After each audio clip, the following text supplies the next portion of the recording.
So this is like wattmeter W1, this is wattmeter W2. If you see that current coil, it is directly connected in the line, it is connected in series with the line, that is in R, whereas that pressure coil or the potentiometer coil, it is connected between that line as well as the line in which there is no wattmeter. So if you see this one, it is connected between R as well as it is connected between V, and in B there is no wattmeter.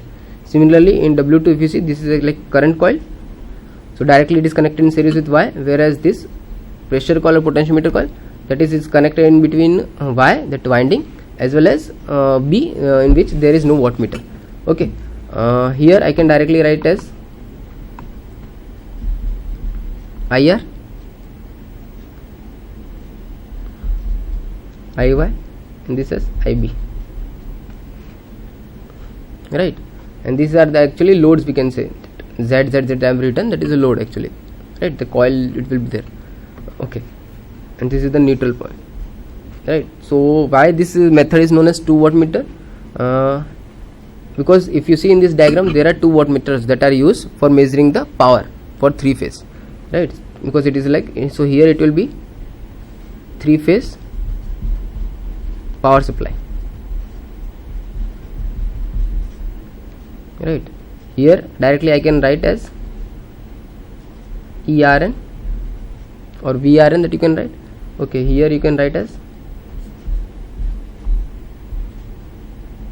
EYN, and here you can write as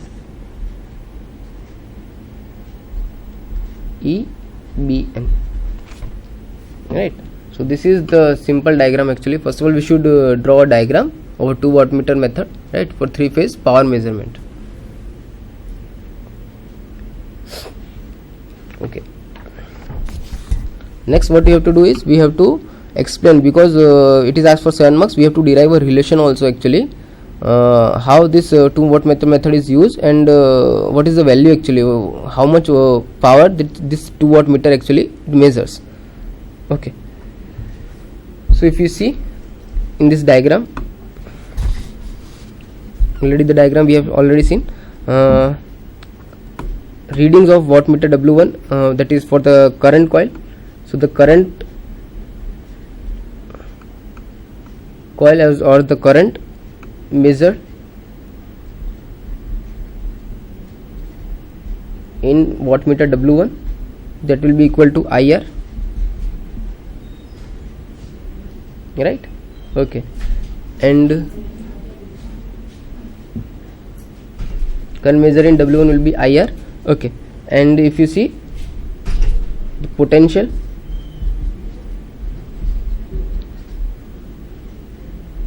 difference across pressure coil, potential difference across pressure coil,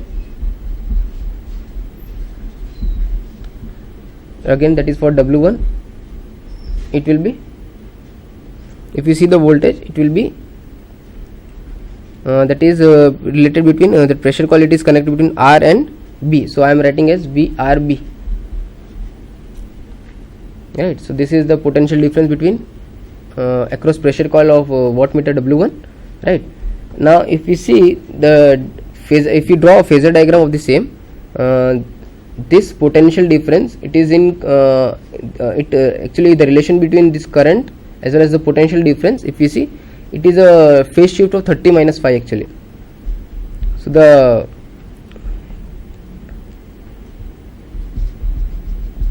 difference in phase between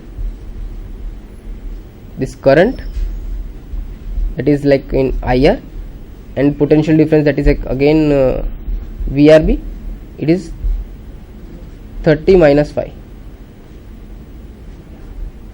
right? So if I want to write the ratings of W1, that the total rating, the power measurement of W1, it will be that IR VRB cos 30 minus phi. So this is the first equation,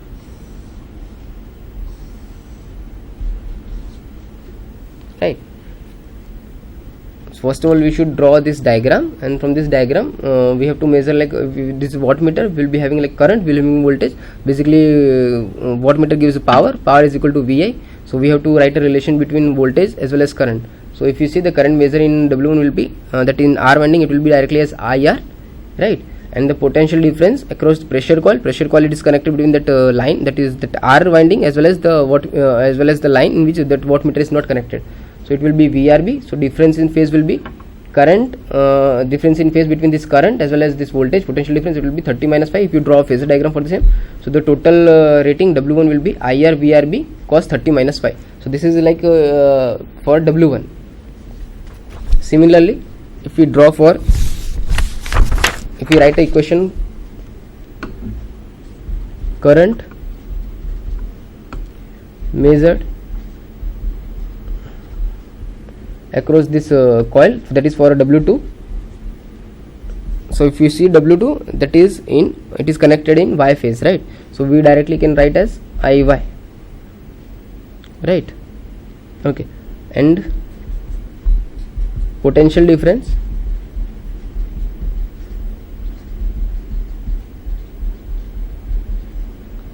between,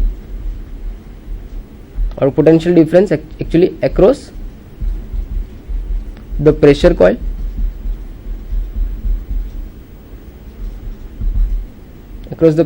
that is for like W2, right? It will be, if you see that it is connected between pressure coil, it is connected between Y and B, so I can write directly as V Y B. And if you draw a phasor diagram of the same, you will get the value of phase. So here that the phase, it is that the phase difference between this current and potential difference, that is equal to 30 plus 5. So the final equation of W1, this is actually the phase relation. So if you write the final rating of W2, it will be W2 equal to IY VYB cos 30 plus 5, right? So this I can name as 2 second, right? Now assuming that the loads are constant, and the load is constant as well as the load is balanced, we can directly write this IR equal to IY equal to load IL, right? Whereas here you should write a condition that assuming that load is balanced, and V by B as well as VRB, that is again, that is between two windings, I can write as VL, right? Okay, so if I add this equation 1 and 2, what I am going to get, W1 plus W2, that will be equal to, and putting these values of IR equal to IY equal to IL and VYB equal to VRB equal to VL, what I am going to get is IL VL cos 30 minus 5 plus IL VL cos 30 plus 5, right? Now I am taking common as VL IL, in bracket it will be cos 30 minus 5 plus cos 30 plus 5, right? Now how to solve this equation? Before solving this equation, we have an identity.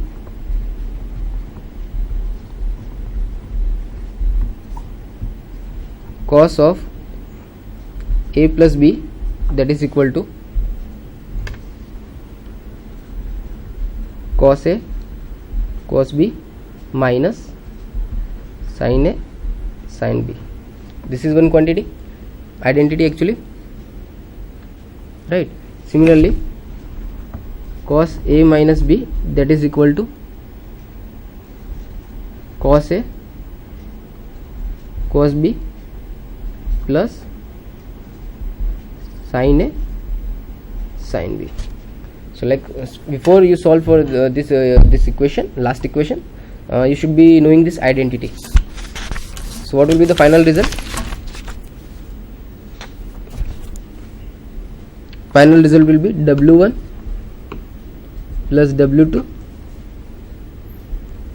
that is equal to VL IL in bracket cos 30 degree cos phi minus, so it will be plus sin 30 sin phi plus cos 30 cos phi minus sin 30 sin phi. So if you see, it will get VL IL, and this last term, this term will get cancelled. So here you will get as 2 cos 30 cos phi, it will be equal to VL IL, right? Now what is cos 30? Cos 30 is root 3 by 2. So finally you will get root 3 VL IL cos phi. So what this equation shows is that if you are measuring a power with the help of 2 wattmeter method, like the 2 wattmeters are connected in the for a 3-phase. I have drawn for star connection. So if you see, we take 2 wattmeter method, so the instantaneous values, that algebraic that instantaneous values of the rating that is given by W1 and W2, if we add all these two ratings, if we add the values that is given by W1 and W2, the final equation will be root 3 VL IL cos phi. So this root 3 VL IL cos phi, it shows what actually? It is the total power absorbed by the load, right? So in this way we can show that that for a 3-phase star connection, if it is a balanced load, then 2 wattmeter method can be used to measure the total power absorbed by the load, right? So this is the final equation. Okay.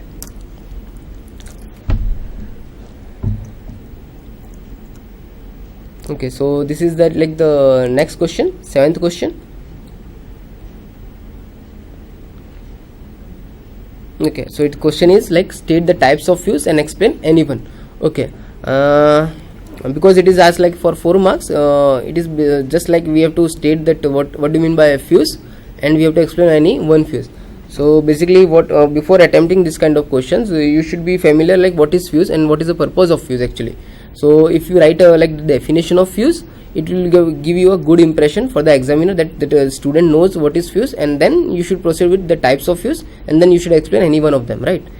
So like in electrical and electronics engineering, a fuse is basically a type of low resistance resistor that acts as a sacrificial device to provide overcurrent protection of either the load or the source current. So basically a fuse, if you ask anybody, they will say directly as it is for protection actually. So basically a fuse is a low type resistor that acts as a sacrificial device to provide overcurrent protection of either it is where it is connected either to the load or the source end, right?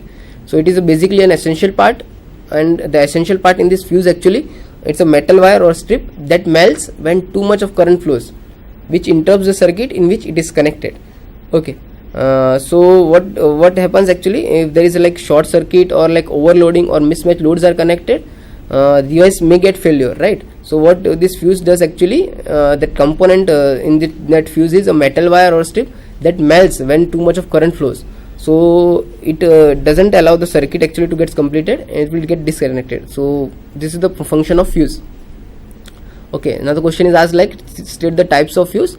So there like basically a fuse can be classified only in basic 2 categories. First one is the blade type, you can see the diagram also, right? And second one is the cartridge type. So you can classify fuse in many types, but basically in basic categories, if you see, they are classified only in 2 types actually. One is the blade type, depending on the type actually, depending on construction, and second is the cartridge type. Okay, again the blade type fuse, it is again divided into 3 standards you can say, or 3 types actually. First one is the maxi fuse. So in the left side if you see, there is a M type that fuse is there, so that is a maxi fuse actually. Again no need to explain in detail because it is not asked. And second one is the standard ATO fuse, right?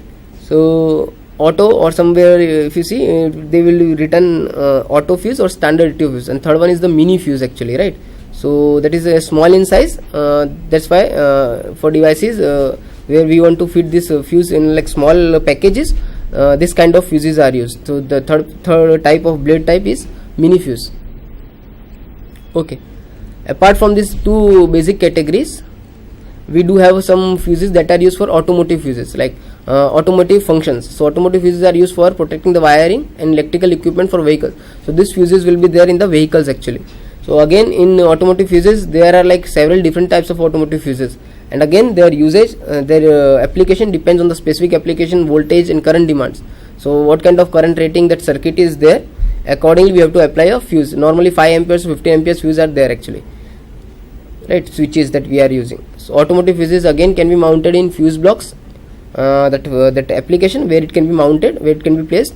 So automotive fuses can be, again the application of automotive fuses in vehicles. So automotive fuses can be mounted in fuse blocks, inline fuse holders or fuse clips. Some automotive fuses are occasionally, sometimes they are used in non-automotive electrical applications. If you see the standards which are like given for automotive fuses, they are published by SAE, International Journal, or normally in that journal it is known as Society of Automotive Engineers. So what you should do is like you have to state the fuses and then you have to explain one type of fuse. You can directly explain this automotive fuse. Again, automotive fuse classification, again there are like blade fuse types, glass tube, Bosch type. Glass tube, again it is known as Bosch type. Bosch, again this name came from the Bosch company. And then the third one is like fuse limiters, fusible links. Apart from these two basic categories like the blade and cartridge type, we discussed like automotive fuse also. Apart from this automotive fuses, we do have a high voltage fuses also. Fuses are used for like where the applications or the power systems are up to like 115 or 115,000 volts AC. So for this high voltage, there are specific fuses. So high voltage fuses are used to prevent or to protect instrument transformers used for electricity metering or for small power transformers where the expense of circuit breaker is not warranted. So it is like in distribution lines, right? Okay, so we will briefly summarize what we did in this lecture. Actually, we solved some of the questions that was asked in summer last year. That subject is like EEE, and then we discussed like similarity between magnetic circuit and electric circuit.